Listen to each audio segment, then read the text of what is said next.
JP, here's my problem. I'm interested in free will. It's an important part of the human exploration. You bet.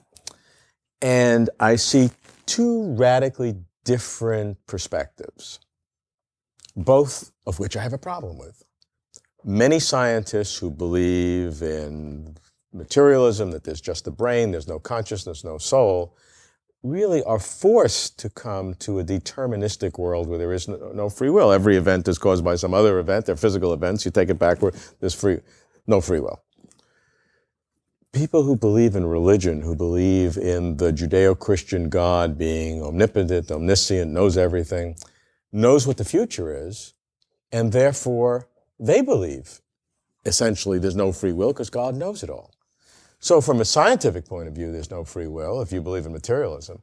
And from a religious point of view, if you believe that God knows everything, including the future, there's no free will. So how do I get free will? Yeah, let's take these in order. First of all, if a scientist actually claims that he's driven to determinism by his theories, then he can't be rational in accepting his theories. Because the very rationality of accepting a scientific theory presupposes freedom. You have to assume that you chose to believe this theory based upon the evidence, not that you were determined to accept the theory for irrational physical causes. If everything I believe is determined by irrational atoms in motion, then my beliefs can't be accepted because I choose them on the basis of their rational credentials. And so the claim that all of my beliefs are determined by physical factors is self-refuting. It's like the statement, there are no sentences longer than 3 words. When you turn to the theistic argument, just because God knows something ahead of time doesn't mean he actually determines it. I happen to know that if I were to offer my daughter a new car, she'd take it. But that doesn't mean that my knowledge of what she would freely do determines her to do it.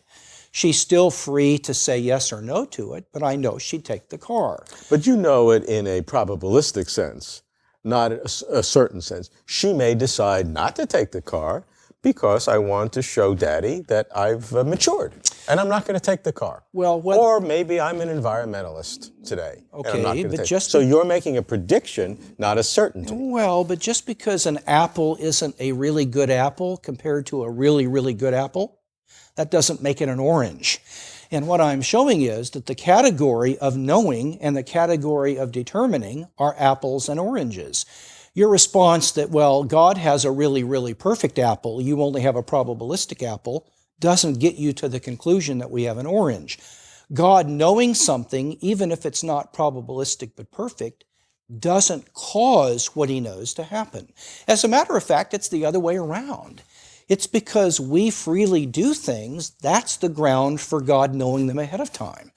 And so far from his knowledge determining our actions, it's our actions that determine God's foreknowledge.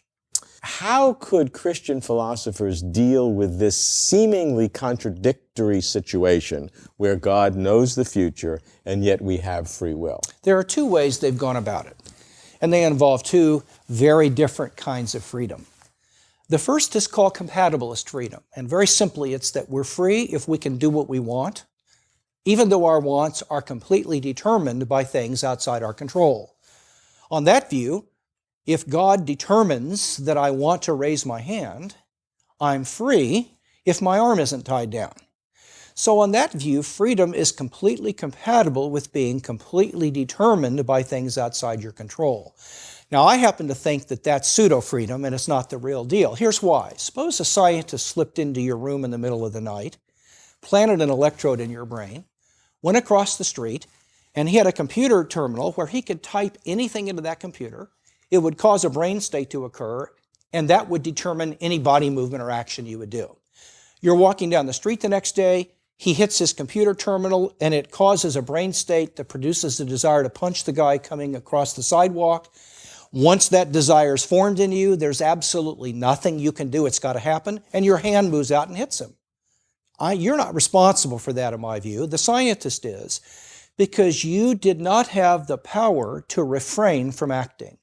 So compatibilist freedom is one-way freedom. Once your desire is in place, there's only one thing you can do. You have to act on the desire. That's determined.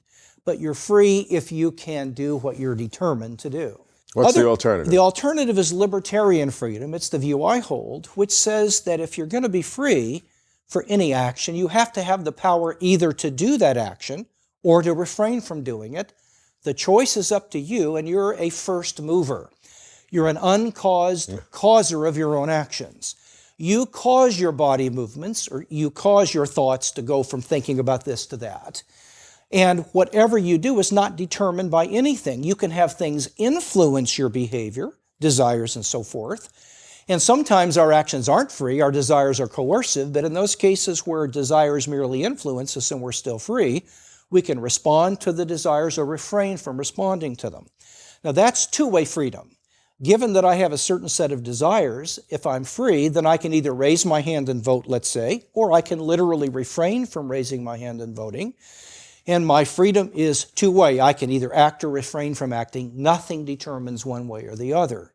Now, on that view, then, God's foreknowledge allows me to retain libertarian freedom so that I am really still free to act either way. Why do so many Christian philosophers believe the compatibilist position then? I believe that it is largely for historical reasons. Namely, it's because Calvinism, as a matter of historical fact, was very, very influential in American history. But I do not believe that most Catholic thinkers, and I believe a growing number of Protestant thinkers, do not hold to the compatibilist view of free will. It would seem that an argument that they would have is they're trying to make consistent God's foreknowledge with a wanting to keep free will. You don't have free will, you don't have morality, you don't have accountability, you don't have religion, basically. So you have to maintain free will. So that's a given, or you don't have religion. You can't go down that route. And you need to keep God all-knowing. So the compatibilist position seems to try to do that.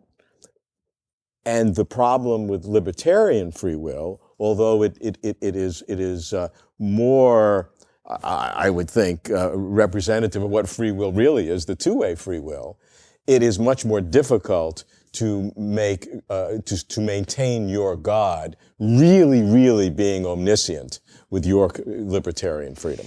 Well, the real motivation toward compatibilism really isn't God's foreknowledge. It's the idea that humans are so sinful they've lost their power to choose. Now, I actually don't hold that view. So the real motivation for compatibilism is anthropology.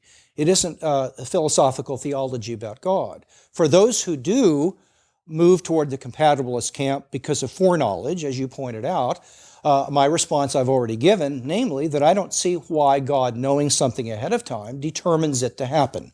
I take it to be the other way around. By the way, there are two things that follow if libertarian freedom is true. Number one, we are legitimately responsible for our actions, and we are appropriate objects of praise and blame, because nothing determined us to act. Secondly, I cannot be my brain and my central nervous system.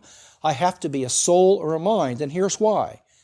Every material object that exists is either determined or has its chances of acting fixed by prior physical states.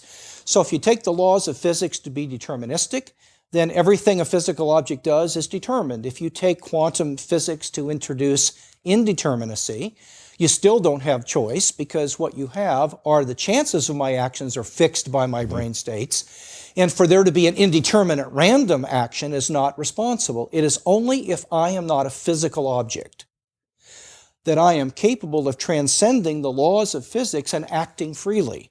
And so you might say that when a human being exercises libertarian free action, they're performing a miracle.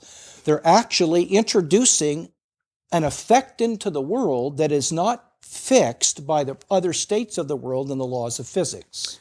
How then do you look upon the importance of free will as a key determinant of your theology? I think the importance of free will is absolutely critical, because I think that human freedom is a reflection of the image of God. God has free creativity. We do too as His image bearers.